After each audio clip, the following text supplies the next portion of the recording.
গুলিয়াখালী সমুদ্র সৈকত বাংলাদেশের অন্যান্য সমুদ্র সৈকতের থেকে সম্পূর্ণ ভিন্নধর্মী একটি সমুদ্র সৈকত, যেখানে আপনারা পাবেন এক পাশে সুবিশাল সমুদ্র সৈকত, আরেক পাশে বিস্তৃত কেওড়া বন। আর এই কেওড়া বনের কারণেই কিন্তু এই সমুদ্র সৈকতের সৌন্দর্য আরো বৃদ্ধি পেয়েছে। তাই আজকের ভিডিওতে আপনাদের জন্য থাকছে কিভাবে আপনারা সমুদ্র সৈকতে যাবেন, কিভাবে কি কি দেখতে পাবেন এবং সম্পূর্ণ বিস্তারিত ভ্রমণ গাইড আজকের ভিডিওতে থাকছে। তাই আপনাদের সাথে অনুরোধ থাকবে, আপনারা যারা ভিডিওটি দেখবেন তারা ফার্স্ট টু লাস্ট না টেনে দেখবেন। সর্বপ্রথম এখান থেকে সীতাকুণ্ড পৌরসভার সামনে থেকে বা সীতাকুণ্ড বাজার থেকে একটা সিএনজি করে চলে যাবেন গুলিয়াখালী সি বিচের উদ্দেশ্যে। তো আপনাকে পার হেড 30 টাকা করে ভাড়া নিবে। সিএনজিতে যদি যান, তো সিএনজিতে যেতে আপনার 5 থেকে 6 কিলোমিটার রাস্তা, 10 থেকে 15 মিনিট সময় লাগবে। তো আপনাকে কিন্তু একদম গুলিয়াখালী সমুদ্র সৈকতের কাছাকাছি নিয়ে নামিয়ে দিবে। তো আমরা কিন্তু অলরেডি সিএনজিতে উঠে পড়েছি। তো সিএনজি করে যাচ্ছি, রাস্তাগুলো অনেক সুন্দর লাগতেছিল। তো অলমোস্ট আমরা কিন্তু গুলিয়াখালী সি বিচের একদম কাছাকাছি চলে আসছি। তো এখানে হচ্ছে আপনাকে নামিয়ে দেবে, নামিয়ে দেওয়ার পর এখানে আমরা একটা গ্রুপ ছবি নিব, সেই কারণে কিন্তু আমরা সবাই দাঁড়িয়েছিলাম। তো দেখেন আমাদের টিম মেম্বার এখানে কিন্তু আমরা 45 জন ছিলাম, সেই কারণে কিন্তু সকলের একসাথে গ্রুপ ছবি নেওয়ার জন্য সবাই দাঁড়িয়েছিল। দেখেন পরিবেশটা কত সুন্দর লাগতেছে, যত কাছে যাবেন তত কিন্তু আপনার মনটা ভরে যাবে, মনটা মুগ্ধ হয়ে যাবে। তো এখান পর্যন্ত আসার পর আপনাকে অবশ্যই 1 কিলোমিটারের মতো হাঁটতে হবে। তো এখানে আপনার মনে হতে পারে যে দূরত্বটা কম, কিন্তু দূরত্বটা কিন্তু অনেক। দেখতে পাচ্ছেন ভিডিওতে যেরকম দেখতে পাচ্ছেন, আমাদের কিন্তু আরো অনেকটা হাঁটা লাগবে। তো এখান থেকে আপনারা আসবেন, সরাসরি দেখতে পাবেন যে কেওড়া গাছগুলো দেখতে পারবেন। সর্বপ্রথম কেওড়া গাছগুলো দেখলে আপনার মনটা ভালো হয়ে যাবে, কেননা হচ্ছে কেওড়া গাছের মাঝখান দিয়ে পানিগুলো কিন্তু দেখা যাচ্ছে, সমুদ্রের যে ভিউটা সেই ভিউটা কিন্তু দেখা যাচ্ছে। এইরকম সি বিচ কিন্তু বাংলাদেশের আর দ্বিতীয় কোনো সি বিচ নেই, কেননা হচ্ছে এক পাশে কেওড়া বন, আরেক পাশে সুবিশাল সমুদ্র। এইরকম কিন্তু সি বিচ বাংলাদেশে একটাই, সেটা হচ্ছে গুলিয়াখালী সি বিচ বা গুলিয়াখালী সমুদ্র সৈকত। তো এটাকে স্থানীয়রা মুরাদপুর নামেও চিনে। তো মুরাদপুর সমুদ্র সৈকত বললেও স্থানীয়রা চিনে, কিন্তু আমরা কিন্তু চিনি গুলিয়াখালী সি বিচ বা মুরাদপুর সি বিচ যাই বলেন। এই দেখতে পাচ্ছেন যে কেওড়া গাছ, কেওড়া গাছের শ্বাসমূলগুলো কিন্তু বাইরের দিকে বের হয়ে গেছে। এখানে ছোট ভাইয়ের সাথে দুষ্টামি করতেছিলাম আর আস্তে আস্তে সামনের দিকে এগোচ্ছিলাম।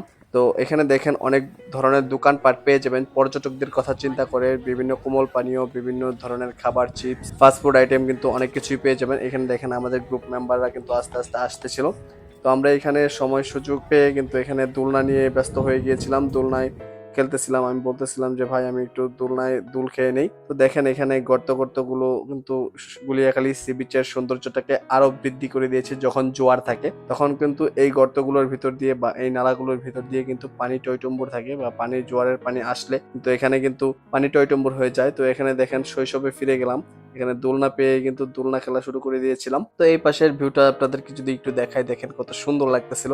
এখানে যদি আপনি না আসেন তাহলে কিন্তু এর যে সৌন্দর্যটা রয়েছে সেই সৌন্দর্যটা কিন্তু উপলব্ধি করতে পারবেন না। আর গুলিয়াখালী সি বিচের সৌন্দর্যটা আরো বৃদ্ধি করেছে এর উপরে যেই গুলিয়াখালী সমুদ্র সৈকতে এসে যদি আপনি মনে করেন যে আপনি ক্লান্ত হয়ে গেছেন, সেক্ষেত্রে কিন্তু এই সবুজ গালিচার উপরে কিন্তু আপনি শুয়ে রেস্টও নিতে পারেন। সে কারণে আমি চিন্তা করলাম জাস্ট আমি একটু শুয়ে রেস্ট নিয়ে নিই। তো রেস্ট নিতে কিন্তু ভালোই লাগতেছিল আমার। এক পাশে সুবিশাল সমুদ্র, আরেক পাশে কেওড়া বন, আর কেওড়া বনের মাঝখান দিয়ে সবুজ গালিচার যে ঘাসগুলো রয়েছে, মাঝখানে মাঝখানে গর্ত রয়েছে। তো এখানে কিন্তু দেখতে ভালোই লাগতেছিল আর আমার রেস্ট নিতেও ভালো লাগতেছিল। এখানে শুয়ে মনে হচ্ছিল যে নিজের বিছানায় শুয়ে আছি। আপনি যদি এখানে না আসেন তাহলে কিন্তু এর যে মূল সৌন্দর্যটা রয়েছে সেই সৌন্দর্যটাকে কিন্তু উপলব্ধি করতে পারবেন না। তো আপনারা যারা ভ্রমণ পিয়াসু রয়েছেন তারা কিন্তু অবশ্যই আসবেন গুলিয়াখালী সি বিচে যদি চিটাগাং ভ্রমণ করতে চান। তো এখানে দেখতে পাচ্ছেন যে শ্বাসমূলগুলো রয়েছে, এগুলো কিন্তু কোনো গাছের গুড়ি নয় বা উচ্ছিষ্ট অংশ নয়, এগুলো হচ্ছে এখানে যে বড় বড় গাছগুলো রয়েছে সেই গাছগুলোর শ্বাসমূল। তো এখানে দেখতে পাচ্ছেন যে সমুদ্রের কাছাকাছি চলে আসছি, যেহেতু এখন ভাটার সময় সেই কারণে কিন্তু এদিকে পানি নেই। তো যখন জোয়ার আসবে তখন কিন্তু একদম কেওড়াবন পর্যন্ত কিন্তু পানি চলে যায়। যখন কেওড়াবন পর্যন্ত পানি চলে যায় তখন কিন্তু গুলিয়াখালী সি বিচের যে আসল সৌন্দর্যটা রয়েছে সেই সৌন্দর্যটা কিন্তু আপনারা দেখতে পারবেন। তো এখান থেকে আপনারা কিন্তু সূর্যাস্তটাও সুন্দরভাবে দেখতে পারবেন। তো আমি আপনাদেরকে সাজেস্ট করব, এখানে যে কেওড়া বনটা রয়েছে সেই কেওড়া বনে আপনারা যদি জোয়ারের সময় আসেন, সেক্ষেত্রে যদি আপনারা সমুদ্রে নামেন সেক্ষেত্রে কিন্তু আপনারা সতর্কতা অবলম্বন করবেন, কেননা হচ্ছে যে শ্বাসমূলগুলো রয়েছে এই শ্বাসমূলের সাথে যদি আপনার পায়ে ব্যথা পান তাহলে কিন্তু মারাত্মক লেভেলের জখম হতে পারে বা মারাত্মক লেভেলের ব্যথা কিন্তু আপনি পেতে পারেন। তাই আপনাদেরকে সাজেস্ট করব সর্বোচ্চ সতর্কতা যেটা রয়েছে, সর্বোচ্চ সতর্কতা অবলম্বন করে কিন্তু আপনারা সাঁতার কাটবেন। আর এখানে যদি আপনারা ভাটার সময় আসেন তাহলে কিন্তু এইরকম দেখতে পাবেন। আমরা কিন্তু জোয়ারের সময় পাইনি, জোয়ার ভাটা যেহেতু 6 ঘন্টা পর পর হয়। এখানে যে কেওড়া বনগুলো দেখতে পাচ্ছেন এগুলো কিন্তু ম্যানগ্রোভ ফরেস্টের একটা অংশ। তো এখানে আমরা যে কেওড়া গাছগুলো দেখতে পাচ্ছি এই গাছগুলো কিন্তু সুন্দরবনে বেশি হয়। আর এই গাছের যে পাতা রয়েছে সেই পাতাগুলো কিন্তু হরিণের সবথেকে প্রিয় খাবার। তো এটা হয়তোবা অনেকেই জানেন। তো আমাদের গুলিয়াখালী ভ্রমণ করা শেষ মোটামুটি। তো আমরা যেহেতু আরো কয়েকটা জায়গায় যাব সেই কারণে কিন্তু আপনাদেরকে আমি জোয়ারের সময়টা দেখাতে পারলাম না। যেহেতু এখন লাঞ্চ টাইম হয়ে গেছে তো এখানে একটা রেস্টুরেন্টে আমরা ঢুকেছিলাম যে লাঞ্চ করে তারপর বের হব।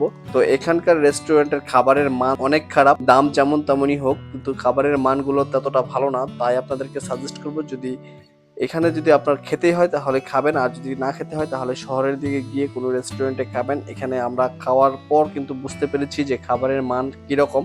তো গুলিয়াখালী সি বিচ সম্পর্কে আপনাদেরকে মোটামুটি ধারণা দিতে পেরে। তো যদি আপনারা এই ভিডিওটা থেকে উপকৃত হয়ে থাকেন তাহলে আমাদের চ্যানেলের সাথে থাকবেন, চ্যানেলটাকে সাবস্ক্রাইব করে দিবেন। আর পেজ থেকে যদি ভিডিওগুলো দেখে থাকেন অবশ্যই পেজটাকে ফলো করে দিবেন। সবাই ভালো থাকবেন, সুস্থ থাকবেন। আল্লাহ হাফেজ।